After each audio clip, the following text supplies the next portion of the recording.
የትግራይ ወጣቶች እልቂትና የህወሓት ባለስልጣናት የቅንጦት ህይወት የትግራይ አሁናዊ መራራ እውነታ።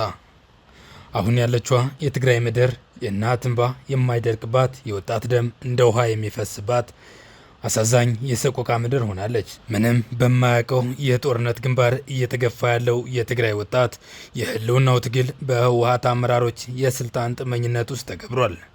ይህ በሽሬ፣ በራያ፣ በአክሱምና በሌሎች የትግራይ አካባቢዎች እየተካሄደ ያለው የግዳጅ ወታደራዊ አፈሳ ትግራይን ወጣት ትውልድ አልባ ማድረግና የህዝቡን የወደፊት ተስፋ የማጨለም መረን የለቀቀ አረመኔያዊ ተግባር ነው።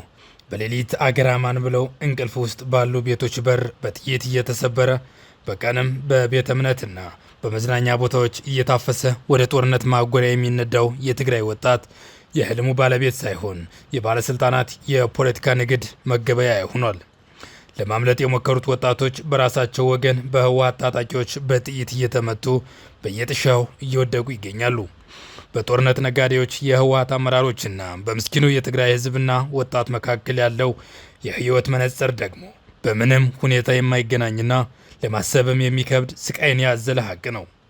የህወሓት ባለስልጣናት የትግራይ ወጣት በጦርነት እሳት ሲጠብሱ፣ የገዛ ልጆቻቸው ግን በአውሮፓ በአሜሪካና በዱባይ ቅንጦት ውስጥ ተንደላቀው ይኖራሉ።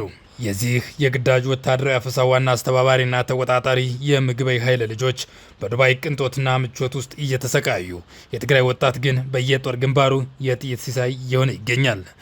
ለእነዚህ የጦርነት ነጋዴ የህወሓት ማፊያዎች የጦርነቱ ደም አፋሳሽነትና የትግራይ ወጣት ህልፈት የዱባይ ዶልፊናሪየም ውስጥ የዶልፊኖችን ትግል ትርኢት እንደ መመልከት ቀላልና አዝናኝ ሆኖላቸዋል። የምግበይ ልጆች ትግልንና ግጥሚያን የሚያውቁት በመዝናኛ ስፍራዎችና በሆሊውድ ፊልሞች ላይ ብቻ ነው። ምስኪኑ የትግራይ ወጣት ግን ደም መፋሰስንና ሞትን ቀን በቀን እየቀመሰው እየተጋፈጠው ይገኛል።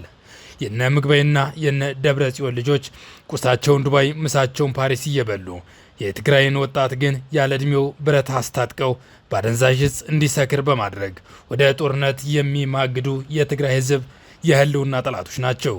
እነ ደብረ ጽዮን ገብረ ሚካኤል፣ ፈትለወርቅ ገብረ እግዚአብሔር፣ አማኑኤል አሰፋና ሌሎችም የጦርነት ነጋዴዎች ልጆች በዓለም ዋና ዋና ከተሞች የቅንጦት ህይወት እየኖሩ በምስኪኑ የትግራይ ህዝብ ስቃይ ላይ እየተሳለቁ ይገኛሉ።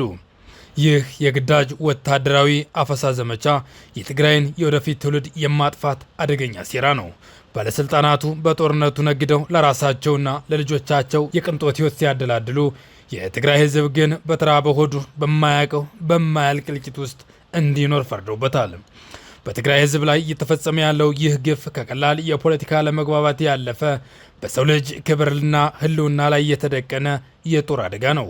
ህዝቡ ይህንን መራራ እውነት ተገንዝቦ ልጆቹን ለስልጣን ጥመኞች መገበያ ከመስጠት ይልቅ የጦርነት ነጋዴዎችን ሴራ በማጋለጥና በመቃወም ለራሱ ህልውናና ሰላም መቆም ይጠበቅበታል። ትግራይ ወጣት እነዚህ ባለስልጣናት የፖለቲካ ቁማር መጫወቻ መሆን የለበትም።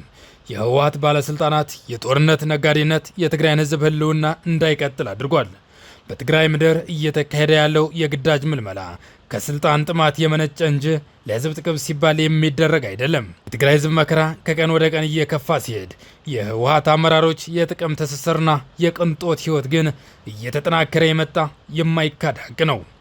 የህወሓት አመራሮች የድሎት ህይወትና የትግራይ ወጣት የስቃይ ህይወት የሚያሳየው የጦርነት ነጋዴዎች ከህዝቡ ጋር ያላቸውን ሰፊ ልዩነት ነው።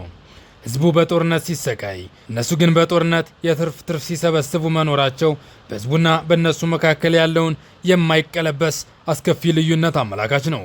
ይህንን አስፈሪ የጦርነት ንግድና የባለስልጣናቱን የቅንጦት ህይወት ማጋለጥ የትግራይን ህዝብ ከዚህ የስቃይ መረብ ለማውጣት የሚያስችል የመጀመሪያ ወሳኝ እርምጃ ነው።